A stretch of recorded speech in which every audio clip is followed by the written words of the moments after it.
I want to start by saying thank you to Dave Filoni and Jon Favreau. If you can make season finales like this, I don't need Star Wars movies, to be completely honest. Between season one of Mando's finale and this one, those to me, those two episodes are on par, are superior to the sequel trilogy. I'm just going to say it. What was your guys' gut reaction to the season finale of Mandalorian season 2? Well, when you say that, it's not untrue. I look at Daredevil, which the series I loved. Jessica Jones wasn't good, and Iron Fist was dog shit. But yeah, actually, the first season of Jessica Jones was good, but I don't know if that was more because of David Tennant or what. But that's why. Yeah, and then but Daredevil was great. There's series when you can stretch them out like that. That even with a half hour or 35 minutes, it helps you tell a story without, fitting the constraints of a 2.5 hour time frame. Kind of, shoving stuff into corners, trying to explain stuff, or starting to explain stuff and never finish it. This was a great way to tell a story. The ending made you, like you said, a finale where you're so excited about the next step in the property. That's how it should be, as opposed to and I'm one of the few. I liked the sequel trilogy. It was not my favorite, but there's a lot of aspects of it I really enjoyed, and I think with these kind of properties they can make us appreciate the sequel trilogy more. Just like there's a generation of kids now who, and me and you talked about this, Brian, that love the prequels because of Clone Wars and everything else. So I think this is their opportunity to make the sequel trilogy even better.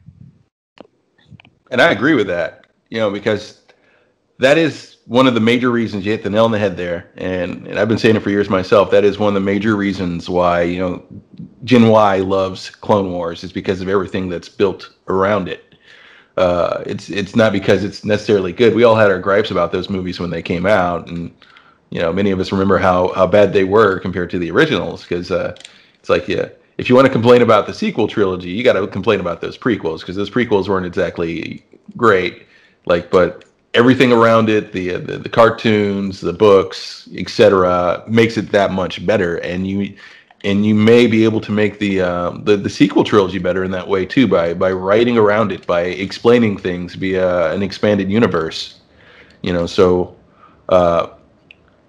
like, yeah, they did an amazing job with this finale, and perhaps we can, or they can, I should say, make a lot of what happened in those movies make a lot more sense, and make them more enjoyable to watch, because that there's such a disconnect, and that is the main problem with the sequel trilogy, is the disconnect between each movie. Not alone the rest of Star Wars, but each movie. It's like, okay, these are all drastically different, and they don't really seem to connect in a cohesive way.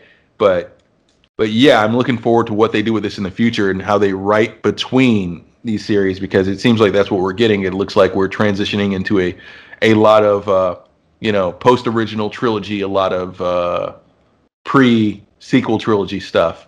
And I definitely look forward to that. And it seems like if they continue this route, that may be the most interesting period of Star Wars, that we've had in a long time. Well, you said that, we're involved. I forgot to tell you that Dave Filoni sent me an email asking if the three of us would help out with season 3 of The Mandalorian. And the 48 people that are going to listen to this are going to get a heads up that we're involved in season 3. Yeah. Yeah, that'd be great. Welcome to Pulp Mythos. I'm Brian, here with Spencer and Larry, and yes, we're discussing. Yeah, and Dave Filoni. We're discussing the Mandalorian season 2's finale, The Rescue.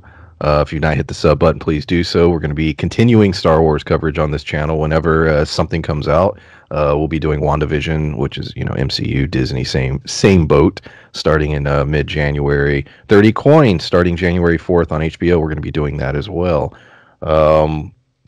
Yeah, there's so much to talk about in this episode. Full spoilers, obviously, and we're gonna jump into. I want to talk about Luke Skywalker for a second.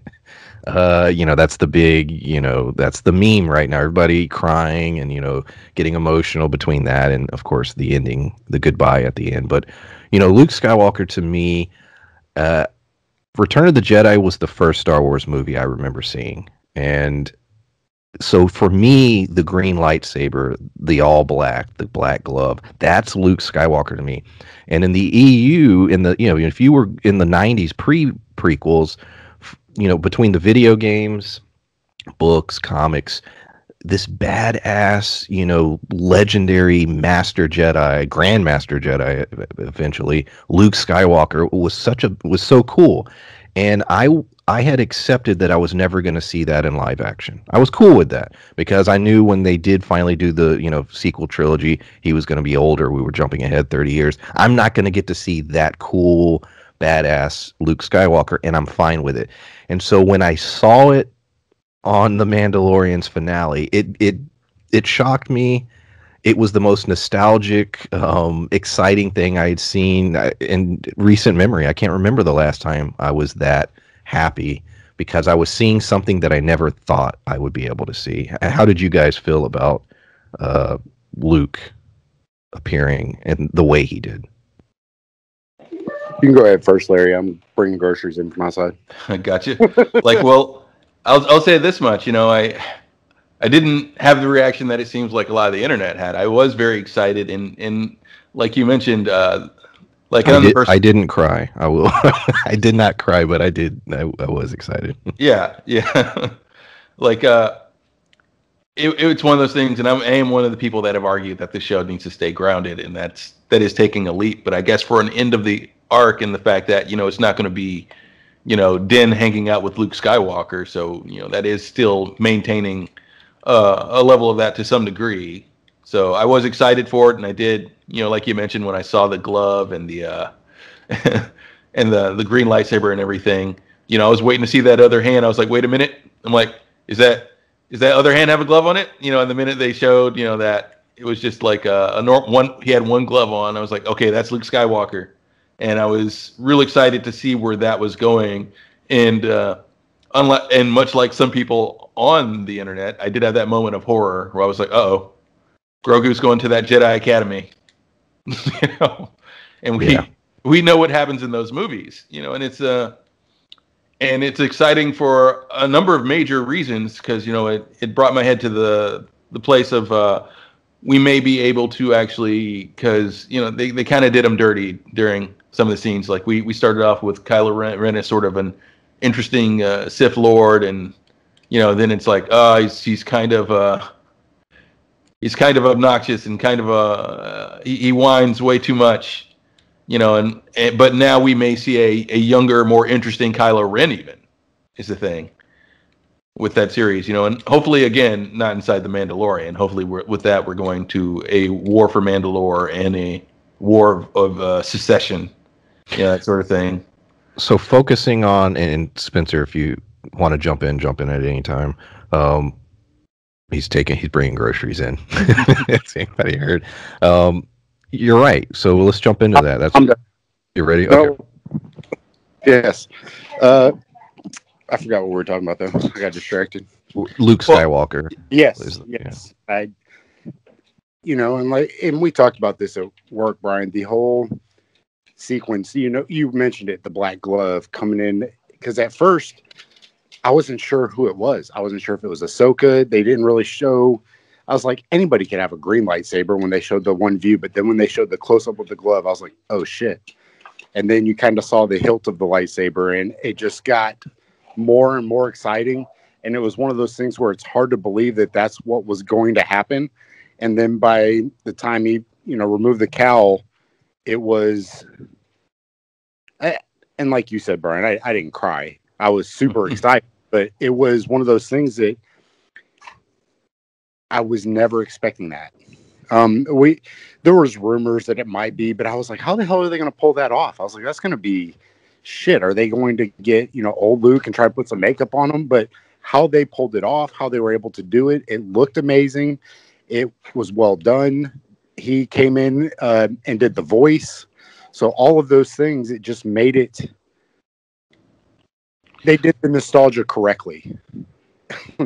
Absolutely, yeah. And I definitely have to agree with that. It wasn't too much. He didn't overpower the rest of the series. We still got a lot of very cool moments, and your main thoughts are still focused on where is this going to go for Din. But of course, also what other series are we going to get out of this? Is are we getting a new Jedi Academy series of some kind? But it was just the right amount of Luke Skywalker, if that's who it was going to be. And given this point in time, it does make sense that if you'd call out to a Jedi, this is who you'd find.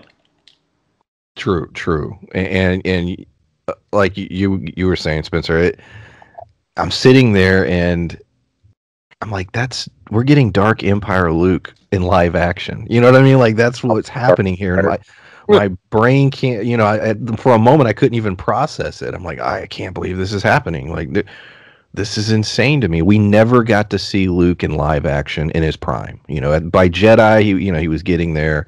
And then, of course, in the sequel trilogy, he was past his prime. So we never got to see that. And like I said, I was cool with that. But now, Larry, you bring up a good point. Grogu is a cash cow. Let's just be real here. He's not going away.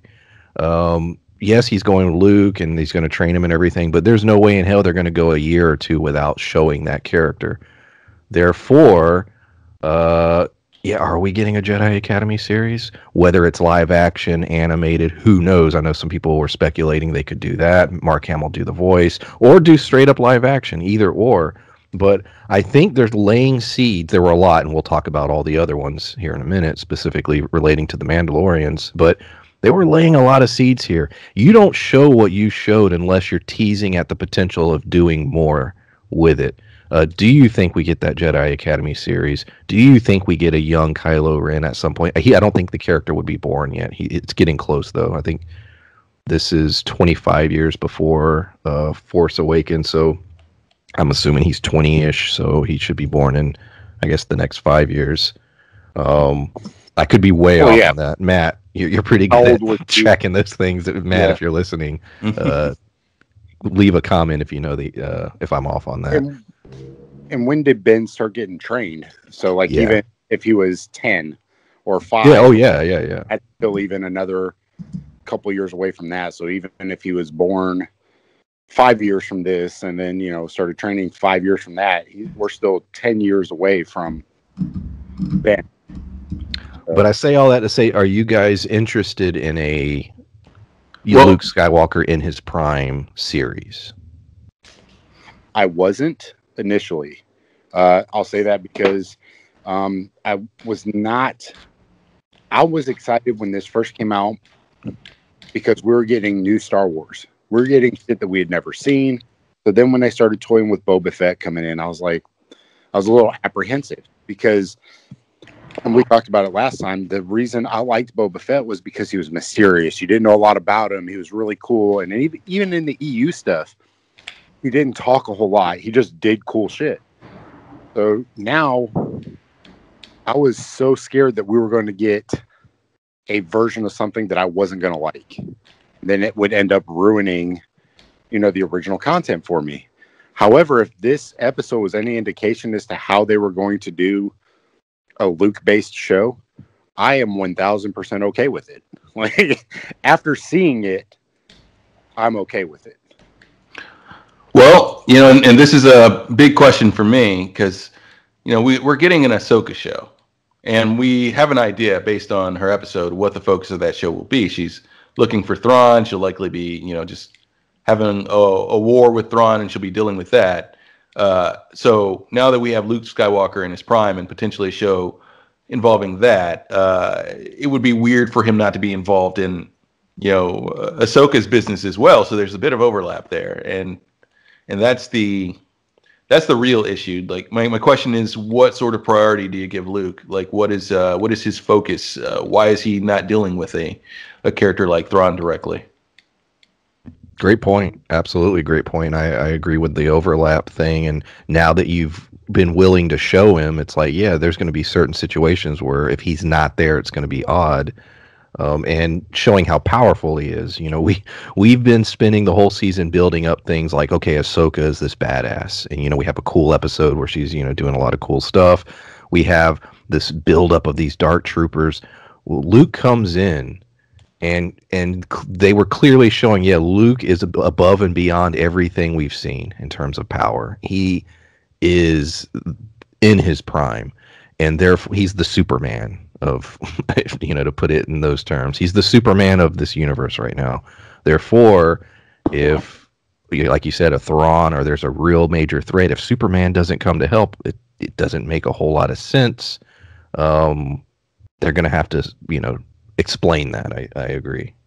Well, and I think Gideon mentioned a whole battalion of the Dark Troopers, and we saw that Boba was able to take, or not Boba, the Mando was able to take one out. Now, it was a hard-fought struggle, and like you said, you have this, so I don't know what they considered a battalion. I mean, I know in real army, that's a fuck ton of people, but even if it's 50, if he was having that much trouble with one, for Luke to come in and just wreck shop shows how strong he was. And then they showed the different, and you told me, Brian, that somebody was showing videos of the different stances, the different breakdown. Yes. It's that he is becoming a master in multiple disciplines of the Jedi art or whatever. He's not only was he quick with the lightsaber, he crushed one, threw one. All the things he was doing take a mastery level of the Force. And, they show that Ahsoka is really strong. They show that she is better. And even in the Clone Wars, she started to become, on a much higher level, but she had trouble with the lady with the Beskar staff. Like, it was a decent fight. This wasn't a decent fight. Luke just wrecked shop through 50 of these Dark Troopers, and it just shows that, like you said, if it is something that they're going to do, I am super excited to see how they're going to have Superman basically take everybody out, and then maybe tie their show into the Thrawn show, like a real threat. Let me go to and I think, Larry, you'll have a lot to say about this. Let's, and yeah, we're staying on Luke for a while. It is what it is. Well, I would, but what if there's a problem with that potentially? The whole Superman analogy I'm making, it happened in the books. We did get, throughout the 90s they were great, but when we get into the 2000s, it got to a point where Luke was so damn powerful, so ridiculous, that it started to get annoying. He started doing things that were just, he would win entire battles. He would just coordinate them with his mind. He did some crazy shit, and they even gave him a new title, the Grandmaster. He was superior to all Force users. Do you think if they stayed on Luke, they could get to that point? We could get that Luke in this, and therefore it could affect the stories in a negative way? Well, I don't think so, because, it could. In the wrong hands, it definitely could. But you'd also have to explain the disconnect between him being able to do those things and also dying from force projecting. Yeah. I mean, fair point. Yeah. So I think there's a clear cap there. It's like, yeah, he can maybe project his consciousness across the galaxy, which is a pretty big feat in itself.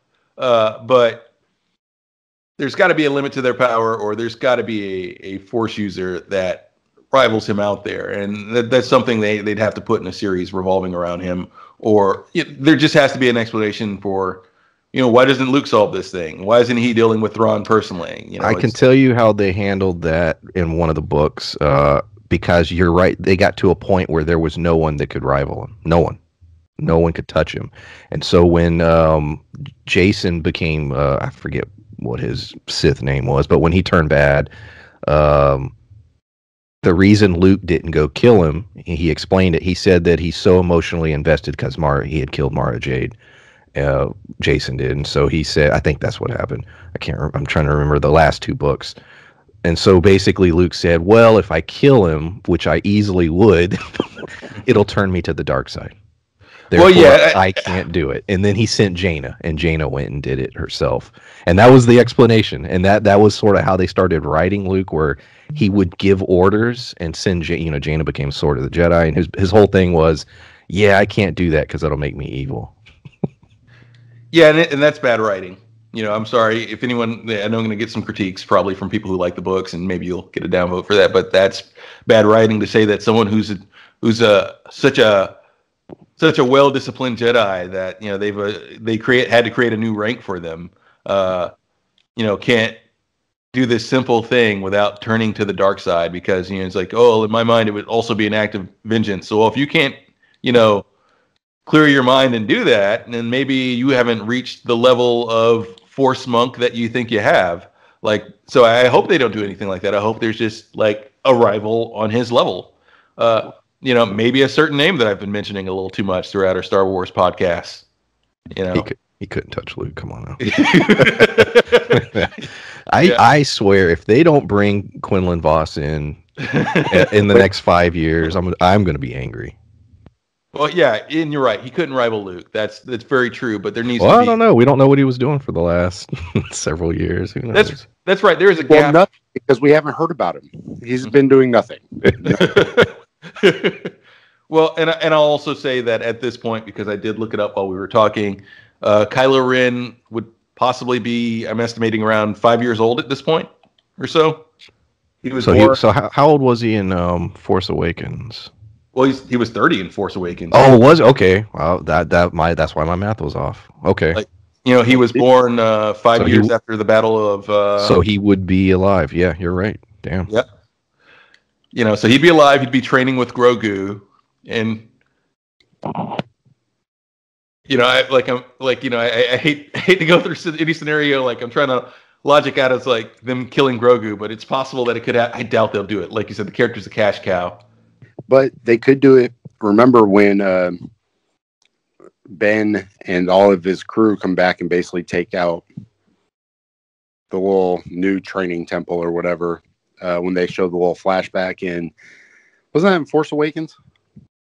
It was several times. Yeah, Force Awakens had one of the flashes. So maybe that's when you take Grogu out. Like it's one of those things that it helps show why Ben went to the dark side. He's this little tiny Yoda that he's grown to be friends with, because I'm sure that they're all friendly with each other. I mean, all the little younglings, and then for him to come back and do that had to play in his psyche too. One of the issues, and hopefully they'll fix it, then this goes into the bad writing. So we know that Kylo, built his crew and came and destroyed the temple and killed everyone. But they never established the idea, okay, if the temple had been there for 20, 30 years, which is what they're alluding to, you would have had graduates at some point. And you would have had people who I would have assumed not live at the temple and be out, you know what I'm saying? And be out and doing work and working for the New Republic or, helping out. They never cover that. In other words, they never say, well, some Jedi got away. What, all of them were at the temple when Kylo attacked? Yet again, that's just bad writing. They didn't explain that or go into that.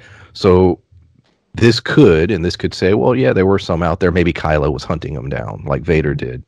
And maybe Grogu wasn't even at the temple. Maybe he was off somewhere else or doing something else. I don't know. But that always bothered me with the sequel trilogy. I'm like, everyone was there. Well, and we don't know how many he had though either. So he could starting slow because he wanted to have a manageable class size, and started with only a couple. So when they came in and wrecked shop and killed everybody, they could have only killed 5-10 people. Like I don't know. They had that in that Kylo Ren graphic novel. They covered a lot of these things. They had him. I believe they had him hunt down Jedi Knights. Sort of Darth Vader style, but there's not as many of them. And Luke actually sent some people after Kylo Ren. So there were knights. They're trying to fix this. Okay. So that's addressed to at least some degree. As far as Grogu, I feel like he's gonna, as you mentioned earlier, he's gonna act as a segue between series. And it'll be the sort of thing like maybe because they mentioned a Game of Thrones like series. So if there's a war for rulership of Mandalore after the war to reclaim it, I could see someone kidnapping Grogu as leverage to use against Din, to challenge him. Let's go into the Darksaber now. Let's get on the Mandalorian the guy. So Moth Gideon had a brilliant plan, and it almost worked. If it wasn't for Luke, it would have worked 100%. But one piece of his plan absolutely worked, and that was he was going to fight Din, and didn't know if he could win or not, but was calculating if in fact Moff Gideon couldn't defeat Din, Din would win and get the Darksaber, and that would be just as good as killing him, because by doing that, Din takes what Bo-Katan wanted, and the glee on his face when he's looking at her, and just how pissed off she is because he realizes what he's set in motion, the fact that she can't just take the saber, she would have to defeat, Mando. And I thought it was brilliant. And like you said, Larry, we're setting up a war for Mandalore, this Game of Thrones style, who should be in charge. What is the Mandalorian? What is Din's clan? How are they going to perceive this? There's a lot of factions within the Mandalorians that could view who should be in charge differently, and Bo-Katan might have loyalists that's upset with this whole thing. I don't know. There is a lot of politics that they're setting up, I think, and I'm very excited. What do you guys think? That was like a this second season announcement. Favreau and them talked about how they wanted to kind of make this a Game of Thrones thing where they have multiple storylines and then they all come together at the end. But why he made a Game of Thrones analogy instead of the MCU, which is legitimately 100% the same thing, I don't know, since, he's literally working for Disney already. But anyway, I think that this is a good way to do it. But my thing is I don't know how an Acolyte show would tie into that, because that seems like it would be a different time frame. So unless they're talking about how the Acolytes created Snoke or something, then you can tie it all in at the end and tie it into the movies that way. But the Acolyte show is the only one that confuses me. The Ahsoka one, I get. It ties into more of the Force user stuff. It brings in Thrawn. But you also have, by the end of that, not only do you have Thrawn, now we have hints of a Jedi Academy type show, which they could never bring up because, shit, could you imagine them saying that out loud? Because if they said that shit out loud, then you would have that information that Luke was going to be there. So that wasn't an announcement that they probably could have made on December 10th. I'm looking to see if they'll make that announcement now that it's not spoiled. Yeah, it's it's one of those things. I'm very curious where they're going to go with that as well. Because as far as the Acolytes thing is so far removed. There can't be, they can have revelations, but they can't have like serious connections. And we may get like the origins of the Darksaber, or we may see like the first Mandalore or something. But as far as the Game of Thrones direction that they're talking about going, it's like, yeah, that definitely, like what Gideon set up could have set that up in the first place, because now he's set him against his allies actively. Whether Din knows it or not, she wants that power. She wants to be Mandalore. And in order to get that, she has to challenge him. Otherwise, she won't be respected. Her rule wouldn't be respected. No one's going to follow her unless she takes it in that way. And there may be even and there's even a schism set up within his own clan of Mandalorians, because he's removed his helmet, twice this time in front of people, and which there may be some in his group of Mandalorians who care about that and want to challenge him, and there's probably some that are like, well, he can do what he wants. He's claimed the Darksaber in honorable combat, and he is Mandalore. Like we can't hold him to these rules. Like, so, now we're a potential faction of his own group splitting from him is the thing. I don't know how many of his own group is left at this point. Dogs are wrestling. If you hear them growling, they're not being mean. I'm curious that, like I said before, we haven't got to this part yet, the whole Boba part, but the next season of The Mandalorian, I wouldn't have minded this one tied up the story with our current Mando. But why wouldn't they just explore a completely brand new, different Mandalorian? The Forge Master or something like that. That would be cool. And yeah, absolutely agree with that, but like we're at the very least, I know we're going to get hints of this character, and exploring a new Mandalorian may be the way to go. And, a lot of people think that may be what happens, and it would absolutely make sense to do that. It's like, okay, Din has wrapped up his story. Now we're going to follow this other Mandalorian. But I would have thought that was the direction they were going until he got the Darksaber. Now it's like, no, it's all about he's on the level of a Luke, of Fett in terms of this universe now. Like he that you have to follow up. Yeah, until that moment, he was just this guy in the universe. Now this puts him on a major scale. Yeah, that's a new cult adventure. So yeah, you kind of have to follow up on that one, and it's a major one because having the Darksaber means so much. At least to him being a Mandalorian and everything. It's I think that they could, and I was talking about my friend Pat about this. If they, the next season, I don't want to go into the post-credit scene just yet, but I'll go into that's our next topic. So if you want to, but the you have the post-credit scene with Boba, and then they announce that he's basically going to be season 3. If you tie in one full season of Boba Fett, maybe season 4 of the Mandalorian shifts back to like Bo-Katan, and if you shift to her, then the Darksaber thing becomes a more relevant piece again. Maybe the whole storyline starts shifting back to whatever the big bad is over the other seasons. So I actually have a little information, and then you can get back into it, Spencer. So the rumor is, and this is on several publications, have posted this yesterday, the Boba Fett show is in fact the next thing, but it's not going to be a full 8 episodes. It's going to be shorter, supposedly. And then it will lead into Mandalorian season 3. So it's sort of going to be like, I don't know what it's going to do exactly, or the significance of it, or what's going on, but it's going to lead into Mandalorian. Well, it's just fan service thing at that point. Maybe. It could be, but if they do it well, I don't care. I'm just saying that, like, that seems like a fan service then at that point. It could well be, but it does fit into like one of my theories for what could be happening if the Mandalorian stuff is your sort of big drama with different factions and whatnot. Now you have an ally of Din who has a full crime syndicate, and maybe Din is losing this war and calls in a favor from Boba. But, at this point, Boba's debt is paid to the man. There is no loyalty here at this point. But like you just said, there's also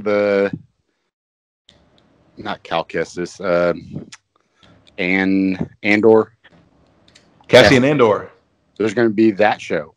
So there's going to be a couple shows that are going to tie in as far as like the underhanded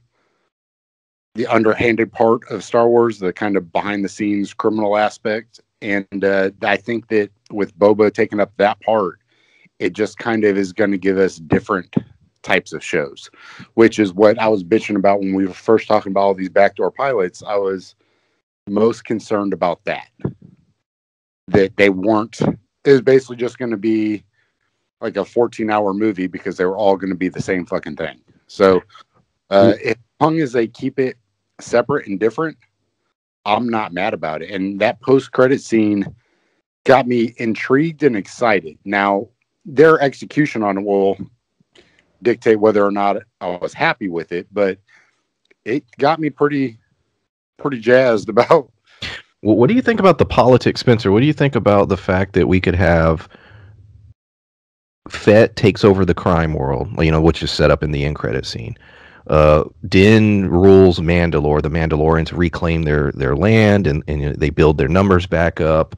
Now all of a sudden you got these Mandalorians who have legit power and are doing shit.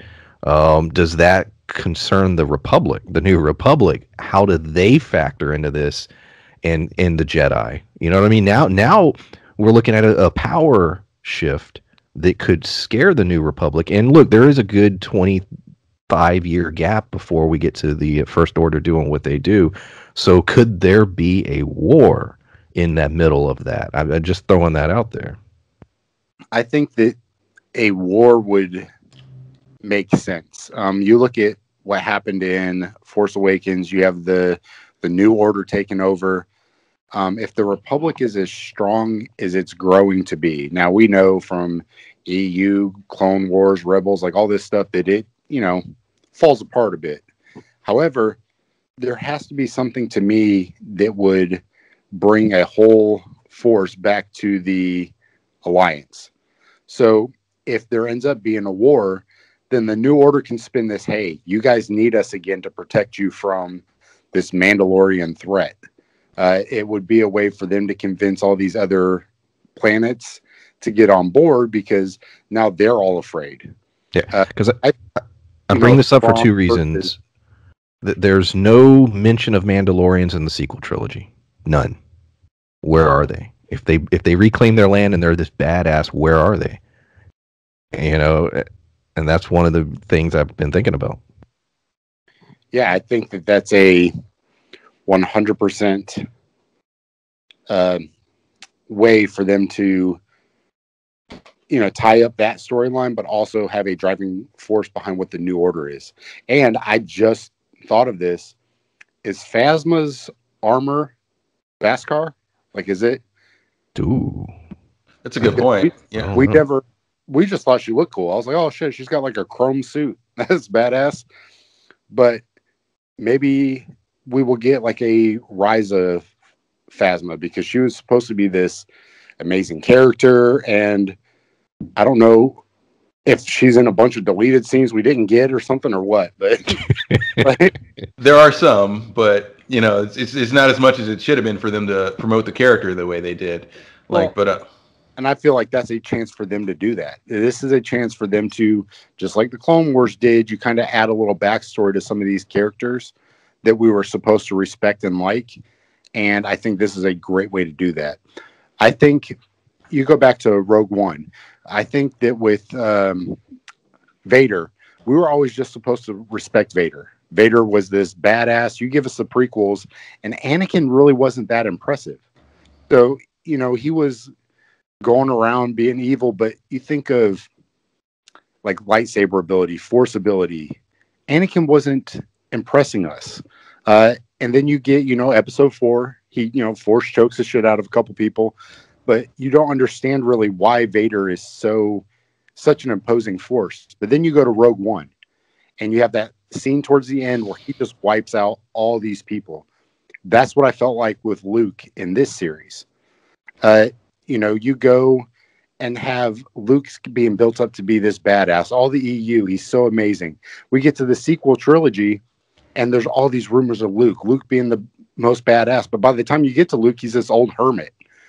So how did he become that badass? And now I feel like we're going to get that story. I feel like this is a way for them to right some of those wrongs. And I think that the sequel trilogy, by the end of these series, as long as they're done well, will give everyone a much different feeling of the sequel trilogy. That's my hope anyway.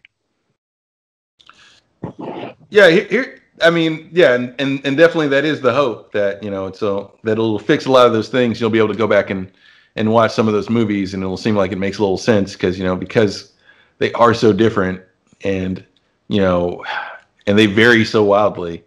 It kind of leaves a bad, and there's a lot of inconsistency. But I'm not going to go on about that because we'll be all day.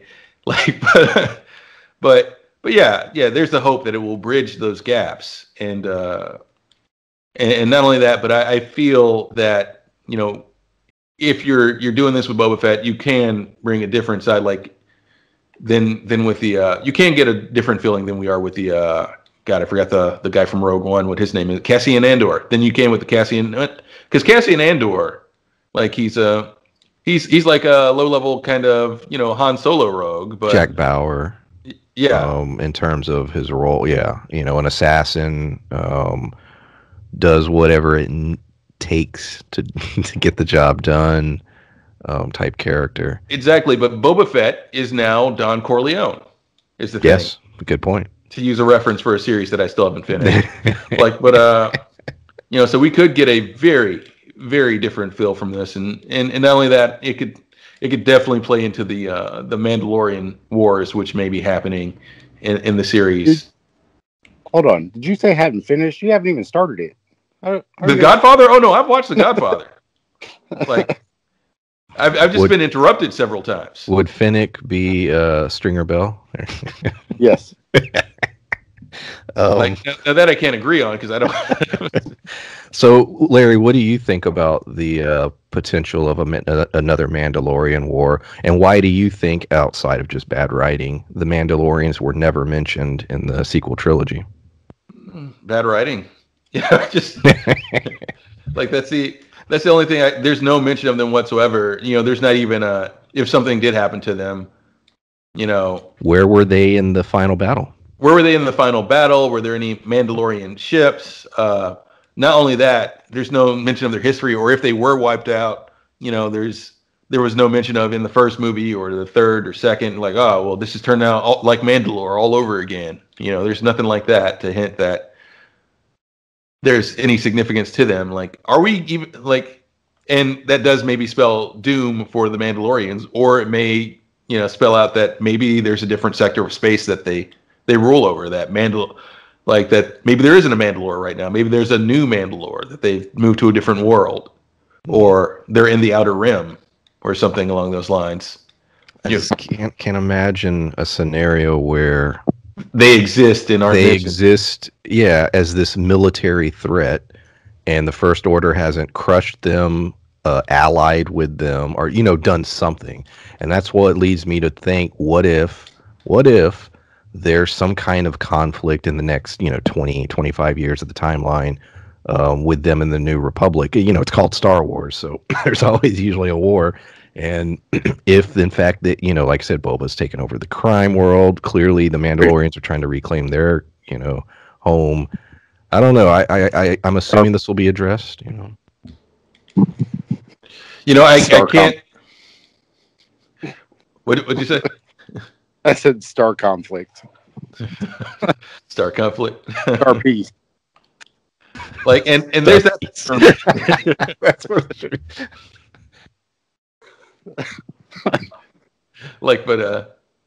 but yeah, I imagine there are scenarios they can work out that say they're still here, but wouldn't be involved in this thing. But that's going to take some writing. That's Well, and I think to me, I don't know who's going to be in charge of all the series. Like, if you're going to have somebody to tie it all together, that's my fear, is that each person's going to have a different view of how they want to tell, the Ahsoka part, or this person wants to tell the Jedi Academy this way. How are they all going to tie together? That is a bigger fear of mine than anything else, is that you have this great idea of tying all these separate Star Wars entities together, but how are you going to do it? If one person's not in charge, if like Favreau or Filoni or somebody's not in charge of trying to bring all this together, or if there's not at least a conglomerate of people, there has to be somebody. You can't just let each person do their own thing and then try to figure it out afterwards. It's going to end up, you're talking about writing. Yeah, we've been doing that for the last 10 years. You're going to have to write yourself out of corners instead of a pre-planned destination. And I don't want to see that, because it's going to make for a shitty content down the road. The initial series probably still won't be bad, but then once you try to get to the big bad guy or whoever it is they're trying to build up to, it's going to be shit because they're going to have to figure out how each one of these individuals got to that point. So I hope, and I wouldn't mind if it was Filoni or Favreau. I just need to know that it's someone. You need confirmation that we have someone, and somebody. We don't at the moment. You're right. It clearly looks like Filoni has a lot more influence at the moment, just because of the certain series they're greenlighting. But you're right. There is no declare. It's not like Kevin Feige for the MCU, where we know everything goes through him. Nothing in the MCU happens unless he approves it. There really isn't that. We know Kathleen Kennedy's in charge, but we know that there's been, issues in terms of who, a lot of directors have quit or been fired. We know Filoni does definitely have power to some degree over the Mandalorian stuff, and Favreau seems to, but there isn't a central person. And I agree that long term, that is concerning. I agree. Well, yeah, and that could become an issue because of partly what we were talking about just now, because you were saying that, well, they got to be gone or something because they're not mentioned at all in any of the sequel trilogy movies. But thing is, from a corporate perspective, there will be Mandalorian if they do anything after those movies or during that period. There's going to be Mandalorians, so you're going to need a good writer to handle that. I doubt that Disney will say well, there's just no Mandalorians in this period. They're going to exist in some form, whether it's a whole world or a few rogue Mandalorians or something, because it's, hate that this is the reason why, but it's they're too marketable. Well, and they could be the focus of 10, 11, 12, or whatever it is they plan to do afterwards. So they could just be building up an army all through 7, 8, and 9. They could just not be fully equipped yet, and that would be a way to explain it. They weren't really a threat to the New Order yet. Well, what if I'm wrong about them fighting the New Republic? What if they have a civil war, and so they're still reeling from that, and that's why they're not in the sequel trilogy? And like you said, Larry, then we set up post sequel trilogy, and then they're figuring it out, but maybe they hurt themselves for a while. I think a civil war between them would make sense. Well, yeah, and that's where it looks like we'd head after Mandalore is reclaimed. Then we have to have a Mandalore that a ruler of Mandalore that all of the Mandalore accepts is the thing. So there'll probably be a civil war, and it'll probably be casualty heavy to the point where there's so much infighting that the New Republic is yeah, we don't care about that. The Mandalorians are doing their own things. They're not really going to interfere with our thing, so we're good. They showed that in the cartoons. They were fighting. They had one. Yep. So that wouldn't be a stretch. And I think that would probably be a good way to explain their absence. If they've literally decimated themselves, the New Order just was oh, well, fuck it. We're just going to do whatever we want. And now afterwards, once they got their shit together, then it would explain, maybe 10, 11, 12 time frame. They haven't really announced what that's going to be, but you have that time frame, and the Mandalorians can now be the focus. I think that would be it'd be a way to get away from the Jedi a little bit and get away from the Skywalker storyline, is to go in that route. And I think that would be brilliant to talk about movies being marketable. That would be a great way to do it, I think. Well, yeah, and that's a great way. And given their numbers now, and given what their numbers would be after they reestablish a government and everything, that's a good way to show that it's hey, yeah, they are a threat. They are still, these, they still have this super elite warrior culture and everything, and and they can win some battles. It's but still, we're talking about a galaxy, and there's 20,000 Mandalorians. So, and also, yeah, exactly. And if you throw other forces in there into that time period where it's yeah, that's great. The Mandalorians are rebuilding, and maybe we do want to, tie up some diplomatic loose ends. It's but we're dealing with this other thing right now, and you have to show that. then it starts to make sense. If there are greater threats, if it's like, yeah, Mandalorians, but Thrawn, and also they're dealing with their thing right now. So there are ways to write around it. It's like, and hopefully they do it well. We have Moth Gideon is captured. He's alive. He tried to punch out, but he was stopped. That's a big deal. He's going to be held in the New Republic, I'm assuming, in one of their detention facilities. Will the Empire make a play to get him out? He's clearly a major player. Will the beginnings of the First Order get him? There's a lot of possibilities with the fact that they kept Moff Gideon around. He also said that he achieved his goal. He got the blood. The blood was taken, and I'm assuming sent wherever it needed to be sent. At least that was his claim. That could, potentially, the assumption is that's what leads to Snoke and Palpatine's resurrection. Also, the cloner. They arrested the cloner, and they specifically called him a cloner, which I'm glad they clarified that, which we already knew. But and he's a scientist, and he seems really intrigued with the child and really intrigued with the science. The fact that Gideon, were taken to the New Republic, will that factor into the Rangers of the New Republic series? Will that factor into another series? The blood, are we going to see the beginnings of Snoke? All those seeds were planted in this episode, as well as the Mandalorian stuff and potential Jedi Academy stuff. What do you guys think about that side of things, the cloning Gideon, and where that will lead? It's really good. Go ahead, Larry. Oh yeah, it's one of those things where it could lead a number of places. It could lead to Snoke. It could lead to like we were saying, in Imperial Knights, which are Jedi that are, well, people with force sensitive people who are loyal solely to the Empire. And it could be one of those neat little things that they use to actually get you interested in the sequel trilogy and tie up those loose ends. But it's just like I am very curious where it's going to go, and because it was the focal point. Other than Grogu himself and his safety, it was the focal point of this series. So you kind of got to follow up on that plot line to some extent in something, and. You'd imagine another season of the Mandalorian. It's like what happens with the blood? What are they building? And I seriously doubt that this is the last that we're seeing of Gideon. I think he's alive for a reason. He'll definitely be sprung out of prison.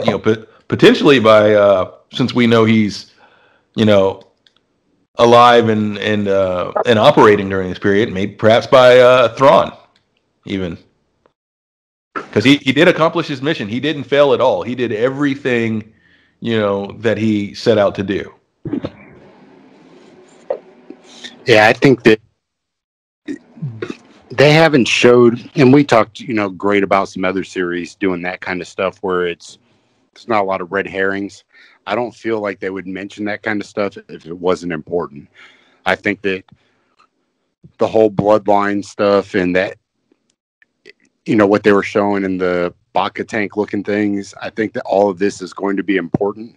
And hopefully they don't just lead us to assume that's what it was.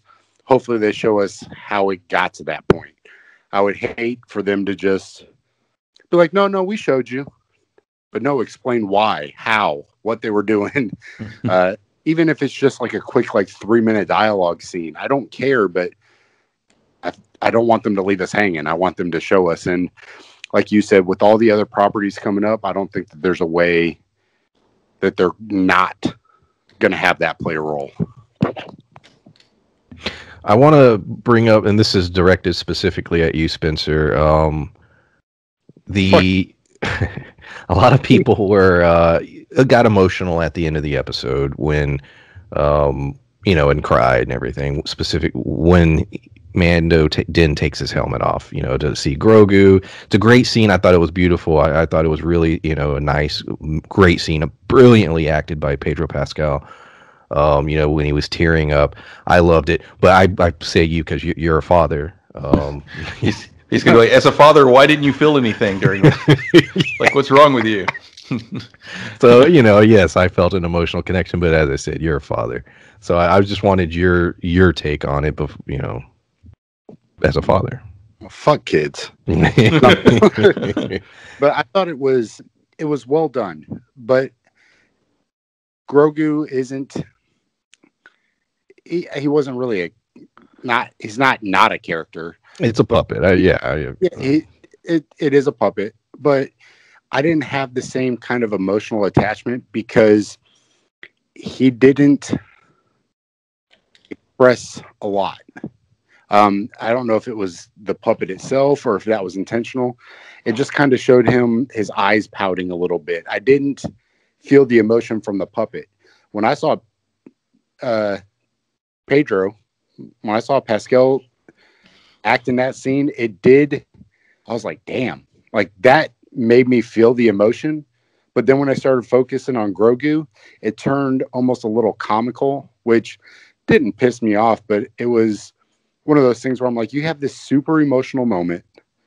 Pedro's like really having a hard time encouraging him to leave because he says, Luke said he's asking you permission. So Pedro has a hard time, coming to terms with it. He has a hard time being like, you know what, this is what's best for him because he's become attached. So at first I was like, oh man, this is going to be rough. And then they showed Grogu and then I felt nothing. I was just like, oh, well, but I think that was kind of intentional. He's meant to be really young. He doesn't really know any better. He's just like, oh, okay, well, see you later. I think it was played like that on purpose.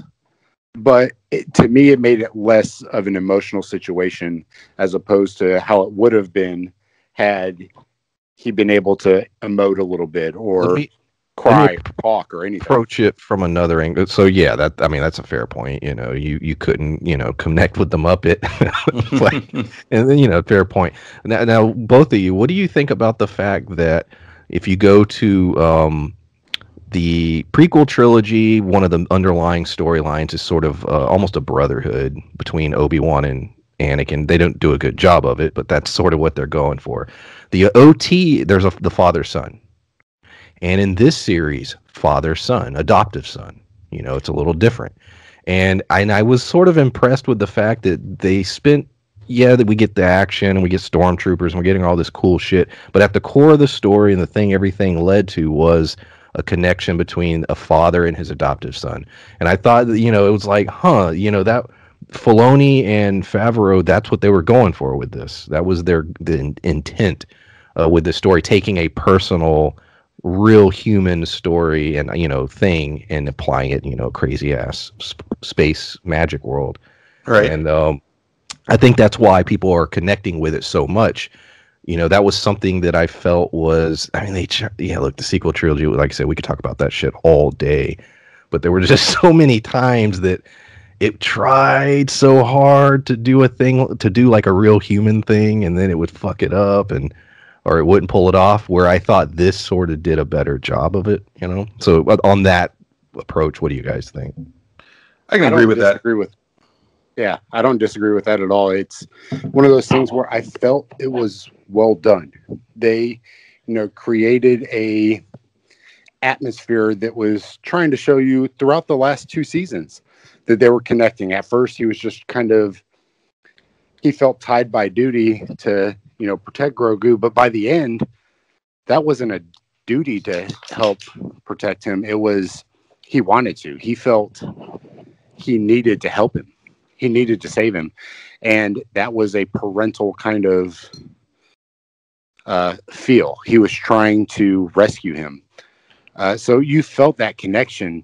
And they did a great job with that. In the sequel trilogy, outside of, Han Solo dying, spoiler, sorry. I'm assuming everybody who watched this is at least seen.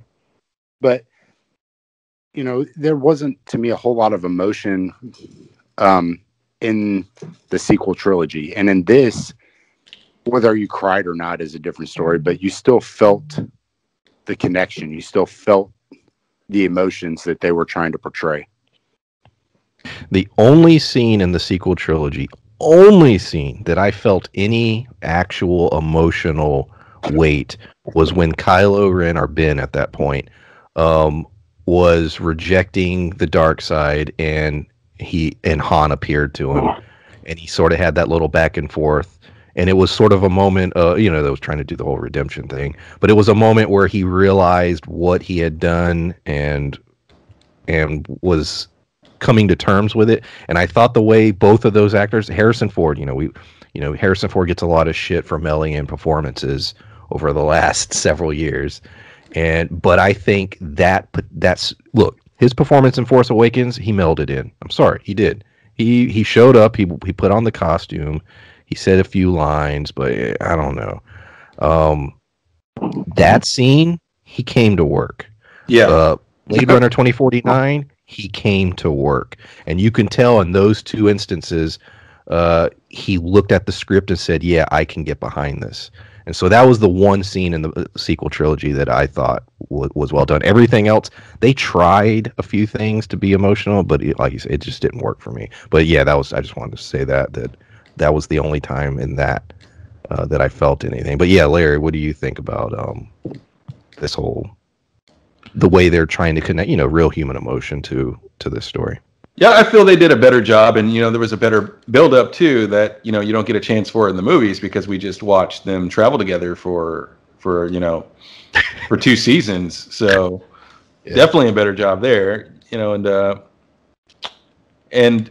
the scene was played I think as well as it could be, and didn't tear up, but like you said, when you saw Pedro Pascal's face and everything, you definitely felt it, but like I said, as much as you can, given that, like Spencer said, it is a Muppet, but it was a well acted scene, and I'll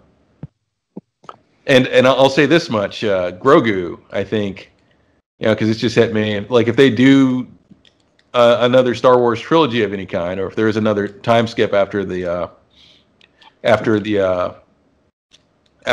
sequel trilogy, even if they do try to say, all right, we're going to do right by Finn's character now, and he's going to get the screen time that he needs, and he's going to be developed if he's included and everything. Like, I'm sorry, but Baby Yoda's going to overshadow him if he's alive during this period, and because there is that connection with the audience for one, and then we have the fact that by right he is a Mandalorian now, so you're probably going to get this little Jedi with full Mandalorian armor. Yeah, it'd be pretty. I don't know that I would be all that mad about that. Yeah, it'd be pretty boss, but I'm saying, the actor that plays Finn, he's getting cheated again on this one. It's like, oh, you're getting overshadowed by a Muppet now. I don't see Boyega coming back. It would have to be a hell of a script and paycheck. Well, that's the thing. He's talked with them, and he's had certain interviews that implied that he might be open for it, but I don't know if I was him. I don't know if, and I had the gripes that he had. I don't know if I'd be open for it if I had to, act with this Muppet, because now it's not your movie. It depends on the money, I guess. Yeah. I don't know that he would have a problem being a side character as long as his side character has a story arc. Yeah. Well, Finn was basically promised and set up this whole story arc, and then just it was taken from him. So I don't think it would be the same thing. I think as long as in his contract, he's like, hey, look, once you write this shit, you can't change it. And I think that he would be okay as long as he saw his character's story fleshed out without shortcuts being taken. And, by the end of it, it can completely be rewritten and changed, which I don't know that you could ever promise somebody that. I think if they promised him that and then it changed, they would have to find another Finn because he would just bail. He would have to contractually have creative power, which there's no way in hell Disney would ever give an actor that. I don't think he was in a vital enough character. It'd be different if Luke was like, you know what, guys, they'd be like, oh, okay. Because of the character itself. With Finn, they would just be like, okay. And then they just let him go and they'd recast. Like, they don't give a shit enough about John Boyega to ensure that he's happy. Well, yeah, and you you bring up a good point when you say it's about what was promised, because he was promised one thing and given another. Like he wasn't as much even a side character in the later movies as much as he was an inconvenience. It's like, oh, you signed on for this leading role, and it's like, and it seemed like they were writing him. It's like, well, I guess we got to give him something to do because he's there. Yeah, they were almost like writing him as a Han, Luke, Leia, like one of the top three. They were writing him in the first one to be one of the leading three people, and then he became like a Chewbacca. He became like a side character, and it was really weird. He was a POV protagonist along with Rey in the first movie. You get the scenes from his point of view. Writing 101, the way he was written in Force Awakens, he was a main character, and that went completely out the window in Last Jedi. Was just like, nah, I have a different vision. Yeah, that completely stopped, and I think it has to do with, as much as people in retrospect sometimes praise this film, it has to do with, Episode 8, in my opinion, in which they put him in this weird, sort of B plot that went literally nowhere. D plot. Yeah, it's a D plot. Yeah, a D plot is a better description because it didn't matter at all,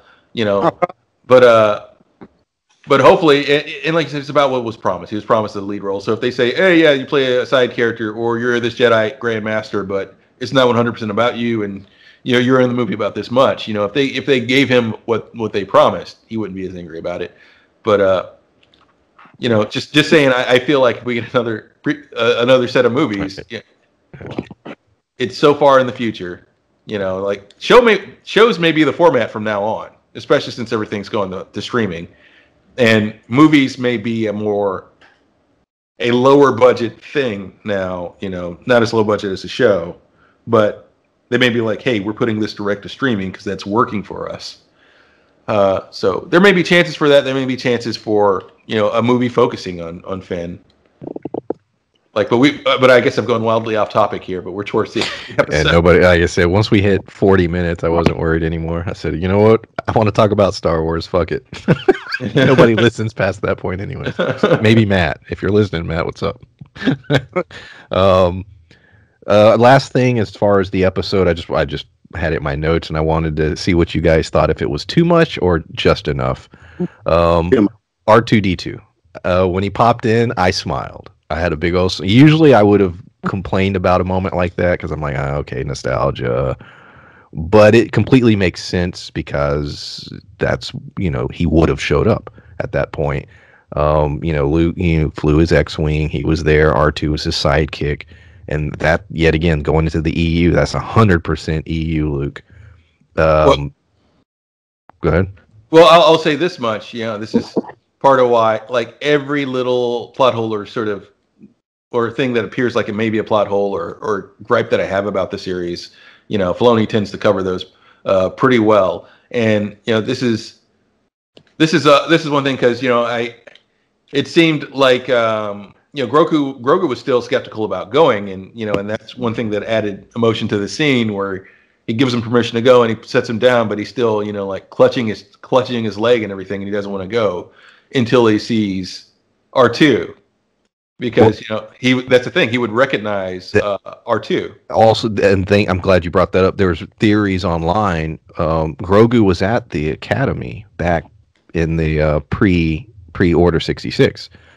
R2 would have been... Grogu very well knows R2. There's a very strong possibility that they actually know each other, and so yes, that would have been a comforting thing.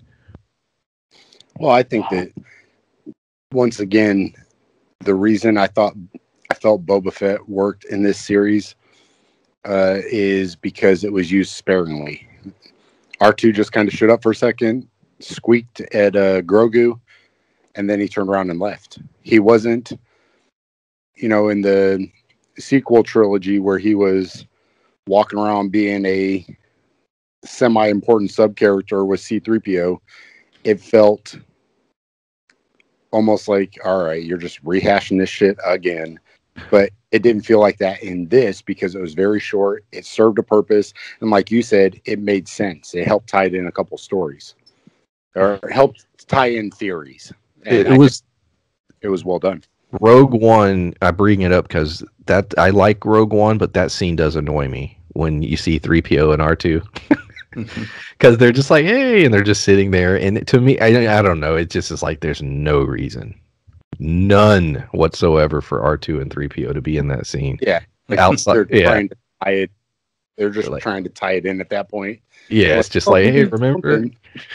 And so every time I watch Rogue One, that I don't know, that's the one scene that bothers me is when you see 3PO and R2, and I'm like, where the fuck are they here? Yeah, I get it, they would have been there, but yeah, you didn't need, you didn't need them in that scene. But this, yeah, I thought was different because when I saw them, I was like, oh, okay, and the whole interaction. We've talked about a lot of stuff. I said up front that I knew this was going to be long. My page is over a page. I actually have side notes on the page. This is the longest outline I've written in months. Anything else you guys want to talk about? Only that I'm glad that Spencer brought up Boba Fett. This last point that I should have squeaked in earlier. That was another thing they did kind of cleanly as well, and I think they thought about it last minute though. The Boba Fett thing towards the end, because we have Luke Skywalker show up, as we mentioned, to pick up Grogu, and he's got history with Boba Fett. And my thought directly after watching that, I was like, wait a minute, Boba Fett doesn't have anything to say to Luke Skywalker? And then I realized, oh, he's not in this particular scene, which was whoever caught that, during production or whatever, smart move. It's like, it's like Boba's got to be in the ship. He can't be here.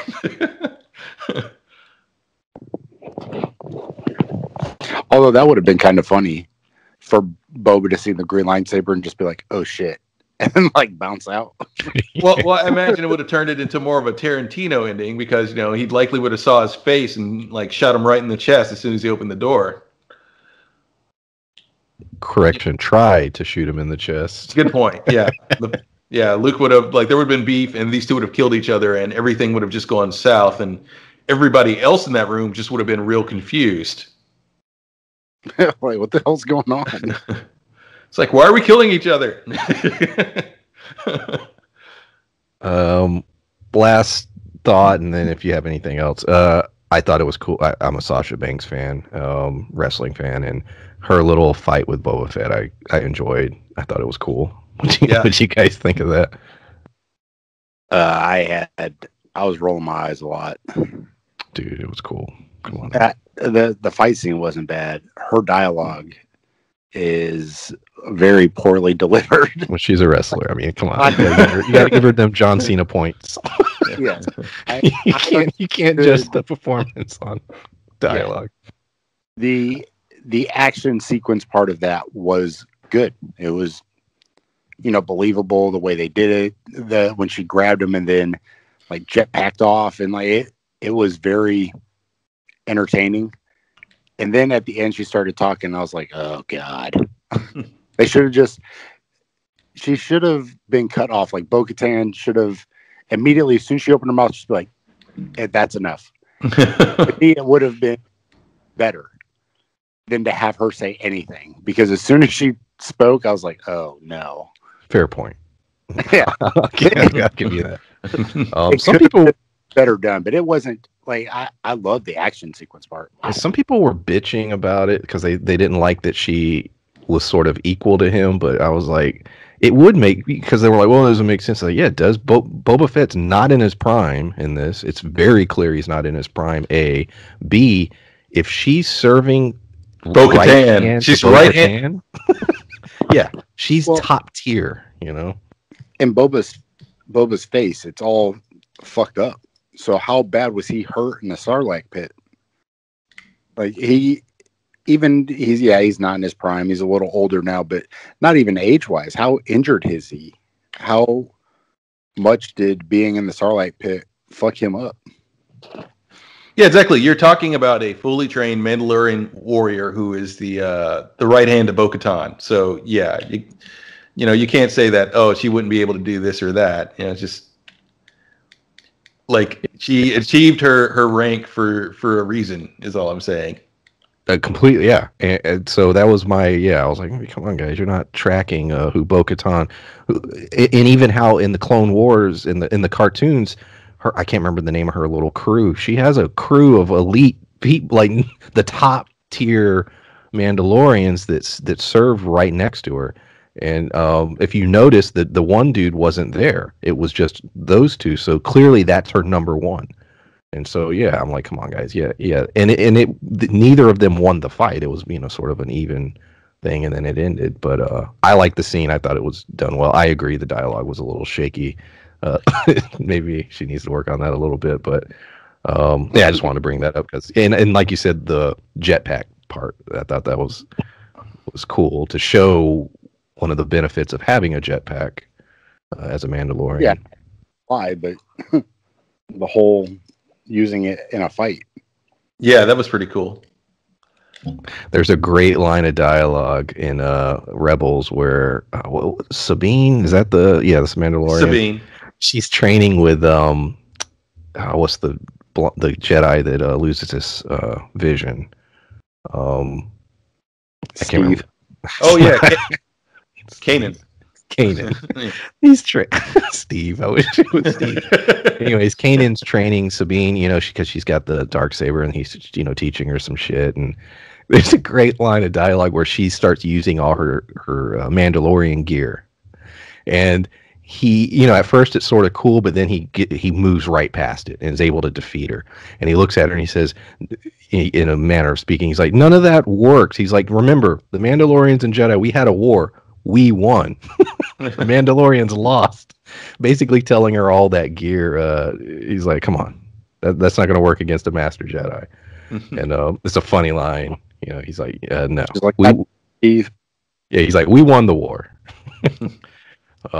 But anything else you guys want to talk about before we wrap this up? All right. I think that was it. Yeah, we covered roughly everything.